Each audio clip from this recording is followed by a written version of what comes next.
Welcome back to the Deep Dive. Today, we're going deep into Canadian politics. Okay. Specifically, we're going to be exploring Pierre Poilievre's Right. take on Jagmeet Singh and the NDP. Interesting. Now, as you know, the NDP is currently holding the balance of power Right. in the House of Commons, Yeah. which makes their role super interesting in the current political landscape. It does. We've got some really juicy source material for this deep dive. Okay. An interview where Poilievre really lays out his thoughts on Singh and where he thinks the NDP is going. I'm interested to hear this. So let's jump right in. What really struck me was how Poilievre just cuts right to the chase. I mean, he doesn't mince words at all. Yeah. He basically comes out and says that Singh and the NDP are basically just a carbon copy of Trudeau and the Liberals. Wow. It's like he's saying, what's the point? Trudeau's already pushing socialist policies, Right. making the NDP kind of redundant. It's a pretty bold statement. Yeah, it's super bold. He's essentially saying that the NDP isn't offering voters a real alternative. So how does he back that up? Well, to make his point, he tells this story about a lifelong NDP supporter in Shawinigan, Quebec. Okay. This guy was so disillusioned with the NDP seemingly aligning themselves with the Liberals Yeah. that he actually felt compelled to switch his vote. Wow. That's quite a statement. Right. What really got to me, though, Yeah. was that this guy is actually struggling to afford basic necessities like food because of the rising cost of living. Oh, wow. It really makes the whole issue so much more personal. It does. You can feel the frustration of everyday Canadians who are struggling to make ends meet. It really makes you wonder if the NDP is really representing the working class. Right. Like they claim to. Exactly. It's a powerful point. It is. And this leads us to another point that Poilievre brings up. Okay. He argues that the NDP is more focused on woke nonsense. Woke nonsense? Yeah, that's his phrase. Interesting choice of words. Right. Than actually connecting with those everyday working class Canadians. He doesn't really give any specific examples, though. Not in this interview, no. So it leaves you wondering what exactly he's referring to. It really does. Is it about specific policies, or is it more of a general critique of their messaging? That's the thing. Yeah. It's kind of like he's throwing down a challenge, Mm-hmm. you know? Like he's daring people to look deeper and see what he sees. Yeah. It definitely makes you think, It does. what does woke nonsense even mean in this context? Right. And is the NDP really out of touch with the average Canadian? That's a big question. It is a big question. And it's one that we need to unpack carefully. Absolutely. But before we do that, Yeah. I think it's worth looking at how Poilievre brings up the Trucker Convoy. Oh, yeah, that's interesting. He makes this really interesting comparison between how Singh responded to it and how Trudeau responded to it. And, you know, there's definitely this layer of irony there. How so? Well, the NDP is traditionally the party of the working class. Right.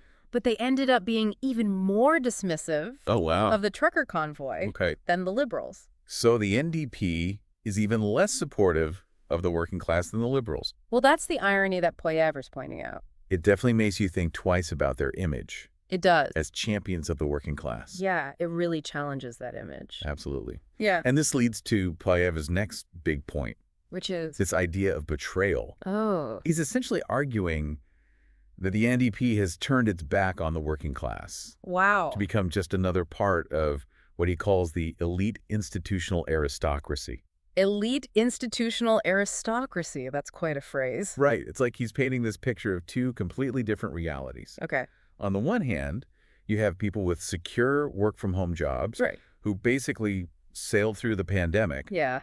And then on the other hand, you have those who really struggled, Lost their jobs. faced real hardship. It's a pretty stark contrast. It is. And it highlights the economic anxieties that a lot of Canadians are feeling. Exactly. But what really stood out to me was Poilievre's final point about the state. Oh, yeah. Tell me more. He argues that the NDP's actions reveal their true priority, a powerful state. And he's saying that anyone who threatens that state becomes the enemy. Like the truckers. Exactly. He's using their response to the Trucker Convoy as a prime example. It's a pretty bold claim. It is. He's basically arguing that the NDP is willing to sacrifice individual freedom Right? for the sake of state power. That's a serious accusation. You've covered a lot of ground here, We have. but we're just scratching the surface. I can't wait to dive deeper. So far, We've got Poilievre arguing that the NDP is redundant, Right. fixated on woke nonsense, Yeah. and ultimately more concerned with state power than individual liberty. And all of this begs the question, is there any truth to these accusations? Does the NDP actually represent the working class anymore? Really important questions. We're going to delve even deeper into these questions in part 2, so stick around. Looking forward to it. You know, it's important to remember that Poilievre is a politician. Yeah. So when we're looking at his criticisms of the NDP, we need to be mindful of the political context. Absolutely. He's got his own agenda, right? Yeah, He's yeah. trying to win over voters. Totally. So it's not like he's just offering some neutral, objective analysis. Of course not. But that doesn't automatically mean his arguments are wrong. Right. It just means we need to be a little bit cautious. Yeah. Think critically about what he's saying. For sure. And this is where things get really interesting. Okay, I'm intrigued. If we try to connect Poilievre's critique to the bigger picture, Okay. to the future of Canadian politics, Yeah. it raises some really important questions about how voters might see the NDP. Going forward. Exactly, going forward. Like, what kind of questions are we talking about? Well, let's just say for a moment that Poilievre's right. Okay. Let's say a lot of voters start to see the NDP Yeah. as basically the same as the Liberals. Okay. No real difference. Yeah. What could that mean for the next election? That's a good point. Right. If people don't see a real difference between the NDP and the Liberals, Yeah. they might be more likely to just vote Liberal. Or for Poilievre and the Conservatives, Oh, interesting. especially if they're looking for a real change. Yeah, that makes sense. So you see Poilievre's strategy here. It's pretty clever, actually. Whether you agree with him or not, Oh. it could have a real impact on how people vote. So he's not just critiquing the NDP. Nope. He's positioning himself and the Conservatives as the real alternative Facts. to the Liberals. It's classic political maneuvering. And it shows how important it is to look beyond just the surface level. Yeah. To try to understand the motivation behind these political arguments. Especially during an election, Absolutely. when the stakes are so high. This is why I love these deep dives. You too? It helps us see the bigger picture. For sure. But before we get too carried away with Poilievre's perspective, Yeah. let's take a step back for a second Okay. and consider some alternative viewpoints. Right, because not everyone agrees with him. Exactly. There are other perspectives out there. Absolutely.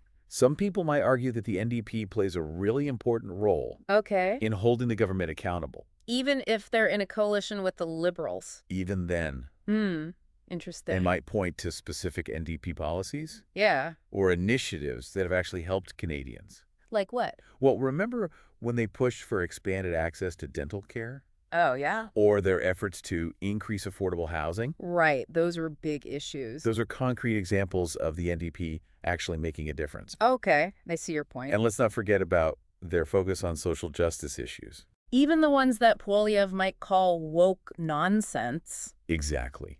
Those issues resonate with a lot of people. Especially younger voters. Right. They care about things like LGBTQ plus rights, Yeah, climate change, absolutely. racial justice. For sure. These are things that matter to Canadians. And they're issues that the NDP has consistently championed. Right. They have a long history of advocating for workers' rights and strengthening social safety nets. It's hard to just dismiss all of that. You can't just erase their history, Some would argue that their core values haven't changed. even if their approach has evolved over time. So it's more complicated than Poilievre's making it out to be. It definitely is. It's not black and white. Not at all. There are shades of gray here. On one hand, you have Poilievre's critique. Right. The NDP is redundant. Out of touch. But on the other hand, Yeah. you have all these other perspectives Right. highlighting the things they've achieved. Their commitment to social justice. It's complex. It always is with politics. That's what makes it so interesting. Exactly. There are rarely easy answers. And that's why it's so important to stay informed. Engage in these kinds of discussions. And really try to understand the different perspectives. Absolutely. And that brings us to the big question for you, our listeners. Oh, yeah. What's that? What stands out to you from Poilievre analysis? Right. Does it resonate with your own understanding of Canadian politics? Do you agree with him? Do you see the NDP as a force for positive change? Or have they lost their way? These are big questions. And we encourage you to do your own research. Talk to people. Explore different viewpoints. And ultimately form your own conclusions. Welcome back to The Deep Dive. We've been digging into Pierre Poilievre's thoughts on Jagmeet Singh and the NDP, And now it's time to kind of zoom out and think about the bigger picture. Right. What does all of this mean for the future of Canadian politics, especially with the next election on the horizon? It's going to be a wild ride, that's for sure. I mean, will Poilievre's critique of the NDP actually stick with voters? Right. Will it influence how people vote? And what about the NDP? Can they shake off this image that Poilievre is painting of them? Can they redefine themselves and appeal to a broader base?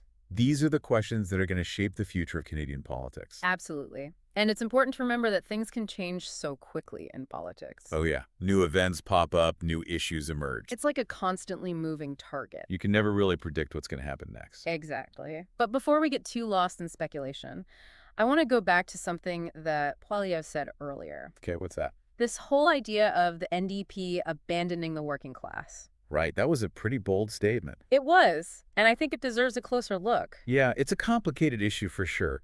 I mean, the NDP has always been seen as the party of the working class. Historically, that's their base, right? Labor unions, workers' rights. But the Canadian economy has changed so much in recent decades. It has. Think about it. The traditional image of the working class doesn't really fit anymore. It's not just about factories and blue-collar jobs anymore. The gig economy, the rising cost of living. Employment crisis. All of these things have reshaped what it means to be working class. Exactly. So maybe it's not that the NDP has completely abandoned the working class. Maybe it's more that the definition of working class has changed. Maybe they're trying to adapt to these changes. Trying to figure out how to represent a much more diverse group of people. Though I guess the question is whether they're doing a good job of it. Right, whether those efforts are resonating with voters. And that brings us to another key aspect of Poilievre's critique, this idea that the NDP is all about big government. Yeah, he was really hammering that point home. He was, and I think it's a really clever strategy. How so? Well, by painting the NDP as the party of big government, he's creating this contrast with the Conservatives. As the party of smaller government, individual freedom. Exactly. And it taps into a certain kind of anxiety that some voters feel. The sense that the government has become too powerful, too intrusive. Right. And Poilievre is positioning himself as the solution to that problem. It's a really interesting dynamic. Yeah. And it'll be fascinating to see how it plays out in the next election. Absolutely. So to wrap things up, we've been exploring Pierre Poilievre's perspective on Jagmeet Singh and the NDP. We've looked at his claims about the NDP being redundant, out of touch. Too focused on big government. And we've considered some alternative perspectives as well. It's been a real deep dive into the complexities of Canadian politics. And as always, we encourage you, our listeners, to keep thinking critically about these issues. Do your own research, engage in thoughtful discussions, and form your own informed opinions. That's what the deep dive is all about. Thanks for joining us. And we'll see you next time.